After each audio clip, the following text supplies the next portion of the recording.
আসসালামু আলাইকুম রহমতুল্লাহি ওবরাকাতুহ। আজকে দেশের যে প্রেক্ষাপট, দেশ বলেন, রাষ্ট্র বলেন এবং আমাদের নিজ নিজ পরিবার বলেন, সব জায়গাতেই একটা অস্থিরতা বিরাজ করতেছে।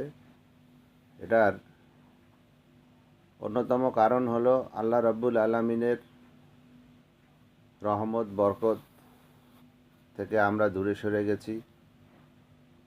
তার অন্যতম প্রধান কারণ হচ্ছে যে আমরা যারা স্বামী আছি, বাবা আছি, ভাই, বড় ভাই আছি, যে যার যার অবস্থান থেকে আমরা নারীদের অভিভাবক হিসেবে আছি, আমরা আমাদের এই স্ত্রী, কন্যা, বোন এদেরকে পর্দার মধ্যে না রাখার কারণে, শালীনতার মধ্যে না রাখার কারণে আল্লাহর রহমত বরকত আমাদের কাছ থেকে আল্লাহ তাআলা উঠিয়ে নিয়েছেন। আজকে রাস্তাঘাটে, বাজারে, শপিং মলে যেখানে যান না কেন নারীদের অবাধ বিচরণ আমরা লক্ষ্য করি। আর রসুল সাল্লাল্লাহু আলাইহি সাল্লাম বলেছেন যে ওই জাতি কোনোদিন সফলকাম হতে পারবে না যদি কোনো জাতি তাদের নিজের নেতৃত্বের দায়িত্বভার কোনো নারী জাতির ওপর অর্পণ করে। সহিহ বুখারীর হাদিস। আর বিগত 17 বছর আমরা দেখেছি মহিলা নেতৃত্বের শাসন আমল আমরা দেখেছি। সেক্ষেত্রে বাংলাদেশ একটা জঘন্য রাষ্ট্রে পরিণত হয়ে গিয়েছিল। তার অন্যতম কারণ হলো মহিলা নেতৃত্ব। মহিলা নেতৃত্ব কখনোই কোনো পরিবার, কোনো রাষ্ট্র, কোনো সমাজ ব্যবস্থার জন্য মঙ্গলজনক নয়। এর দীর্ঘ ব্যাখ্যা কোরআন এবং হাদিসে উভয়ে দুই জায়গাতেই আছে। তো আমরা চিরস্থায়ী দুনিয়াতে আসি নাই, মৃত্যু আমাদেরকে গ্রাস করবেই। কুল্লু নাফসিন যায়িকাতুল মউত। মৃত্যু, প্রত্যেক প্রাণীকে মৃত্যুর স্বাদ গ্রহণ করতে হবে। আর মৃত্যুর স্বাদ যেহেতু গ্রহণ করতে হবে, ততদিন ওই মানুষ মুমিন হতে পারবে না যতক্ষণ ওই মানুষ পুনরুত্থান দিবসকে বিশ্বাস করবে না।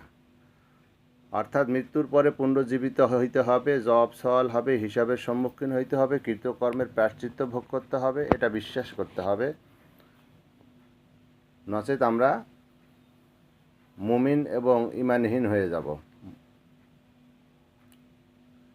তো আজকে সংক্ষেপে শুধু এতটুকু বলবো যে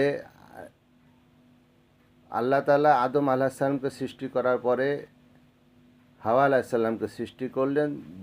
পৃথিবীর সৃষ্টির প্রারম্ভে আল্লাহ তাআলা দুই ব্যক্তি সৃষ্টি করলেন, একজন পুরুষ, একজন নারী। আর নারী পুরুষের ভালোবাসার বন্ধনের মধ্যে দিয়েই আজকে গোটা পৃথিবীর আজকে কোটি কোটি মানুষে পরিণত হয়েছে।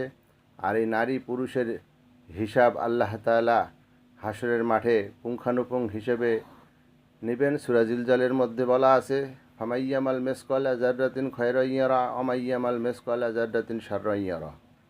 অনুপরিমাণ ভালো কাজ করলে তার প্রতিদান পাওয়া যাবে, আবার অনুপরিমাণ খারাপ কাজ করলে তার প্রতিদান পাওয়া যাবে। রসুল সাল্লাল্লাহু আলাইহি সাল্লাম বলেন, 3 শ্রেণীর লোকের জন্য আল্লাহ তাআলা জান্নাত হারাম করে দিয়েছেন। তার মধ্যে এক শ্রেণী হচ্ছে দায়ুস।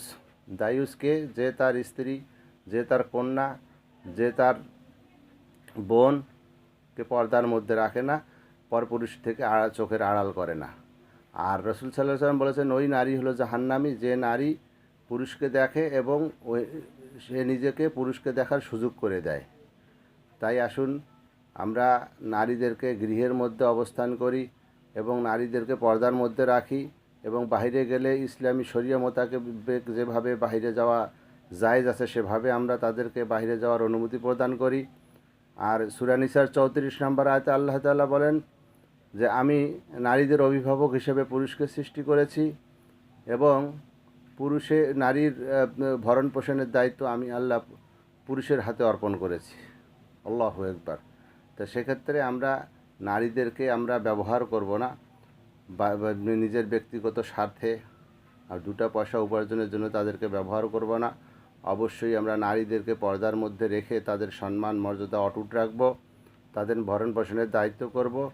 আর নারীদেরকে অবশ্যই স্বামীর আনুগত্য করতে হবে, বাবা ভাই তাদের সম্মান রক্ষা করতে হবে এবং সর্বোপরি আল্লাহর ভয় ভীতি প্রদর্শন নিজের প্রতি প্রদর্শন করে পর্দার মধ্যে থেকে দুনিয়া এবং পরকালের কল্যাণ নিশ্চিত করতে হবে। আসসালামু আলাইকুম রহমতুল্লাহি ওয়া বারাকাতুহু।